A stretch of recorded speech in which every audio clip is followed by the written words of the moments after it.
It's Game On. Happy New Year. Football's first as we turn the page to 2016. The Vikings are playing for a division title. We'll check in with D3 Supercoach Glenn Caruso and talk pigskin. Football's the focus of concussion. We'll visit with the movie's co-star David Morse. From the new brew house here at Birches on the Lake, we'll hear from a rising country musician. And look what's coming back to St. Paul. It's all here. It's time to get your game on. It's game day weekend. And now, from the Dakotas to the Twin Cities, it's time to get your game on. It is new, it is hip, it is amazing food and wine in the region's newest and most dynamic supper club. Upstairs feels like northern Wisconsin meets a Las Vegas lounge. Downstairs, a Northwoods cabin with your own fresh brew house. And once again, it's great to see you. This is Game On, powered by Birches on the Lake. I'm Rod Simons. Happy New Year to you. We have a great show lined up for you. We're going to be talking a lot of football as the Vikings move into the playoffs. They still have one game to play, and they're going to get after that against Green Bay. We'll talk about that. We also will take you downstairs to the brew house. We're upstairs in the supper club. It's just gorgeous up here, already hungry. We'll take you downstairs to the brew house and hear from a singer-songwriter that you're going to be hearing a lot about in 2016. Busy show, Game On guru as well. Busy show, so let's get after it. 28 minutes and 30 seconds just for you. We start Game On always by the numbers. And when we look at the numbers, we find the Vikings playing for their first division crown since 2009. The Vikings in Green Bay were flexed to Sunday Night Football after originally being set for a 12 noon kickoff. All-time, Green Bay leads this series, 59 wins to the Vikings 49 and 2 ties. And a Vikings win would secure a home playoff opener at TCF Bank Stadium. Couldn't be more excited than to kick off the new year with a championship coach. 5-time Coach of the Year.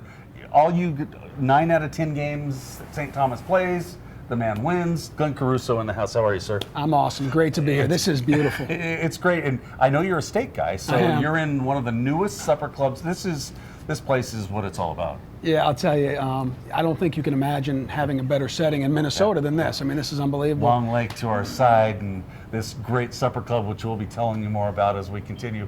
And I know before we talk about St. Thomas, you just attended, is it true, your first Vikings game? Our family went to their first ever Vikings game last week. Nice. It was pretty awesome out of TCF, and hopefully they didn't haven't played their last game in TCF. Maybe they got 1 or 2 more in them. Oh, what do you think about I know that you pay attention to the college game, but this is a football team that, would you say, is peaking at the right time? Pro team, absolutely peaking at the right time. You know, my wife does a real good job of keeping me up on all things Viking. I mean, it is role reversal in our house. I'm there, I'm working, and she's yelling at the TV every Sunday. So what I was able to see the last couple of weeks is, I mean, they're really coming along at the right time. Defense playing very well, and I think that's really a tenet of the head coach. I mean, they say team takes after its head coach, and he understands what butters his bread, and they're doing a great job. And just, their kicking game's coming around. It's beautiful, and real happy with the way they're playing. Mike Zimmer loves defense. You love defense, too. You guys had a dynamic offense. You put it all together. Unfortunately, not against Mount Union, but that was a great game. What a terrific season. It's been awesome. I mean, every year, this is now our 8th season here, and I think when we first got here, there were a lot of people that didn't think we'd stay here 3 seasons, let alone 8, right? So now we're fortunate enough to be one of the most elder states coaches in the year, which is awesome. But defense certainly was great this year. All through the first 14 games, about 9 points a game. Offense scored about 52, 53 a game. So it was a fun year. I'll tell you what, our kids, maybe not even the most athletic team we've ever had, close, but not the top athletic team, but certainly as family-oriented and as cohesive and selfless and thoughtful as any team I've ever been around. Your program has kind of set the bar for all the other programs, and I think that's by design. Well, it is. I mean, I'm not going to set my standards based on some other school or some other head coach. That's not my deal.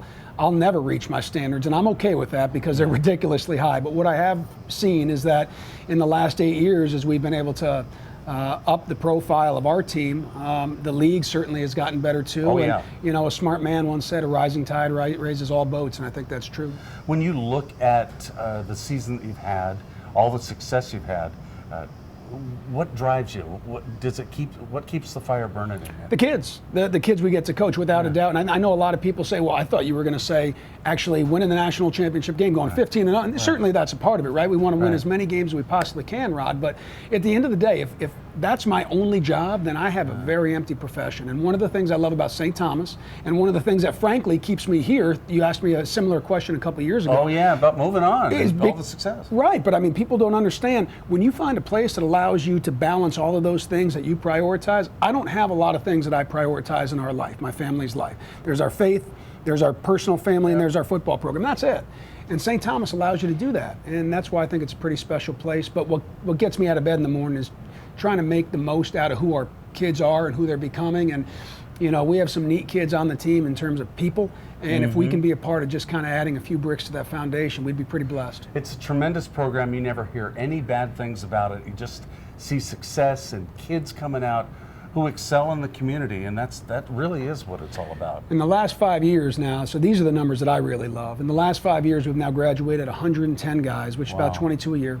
And that's a little higher than average, but about pretty close. And every single one of those kids has either had a job offer or multiple job offers before they left school. And so there's so many things. Certainly I want to win a lot of games, want to score a lot of points, hold them to very few points. But at the end of the day, if we can get them placed in the community and they stay around here and become productive fathers and husbands and leaders, I think we've done a pretty good job. Hey, tell your wife you're coming back to Birch's, gift certificate in hand, because I know you love your steak. We do, and as long as they'll cook it rare, my wife and I'll be very, very happy. But I cannot wait to dig into one of their steaks. Oh, I love it. Happy New Year, Coach. You as well. Let's have a Continued great success. 2016, all right? You got a deal. All right. Glenn Caruso right here as we continue from Game On.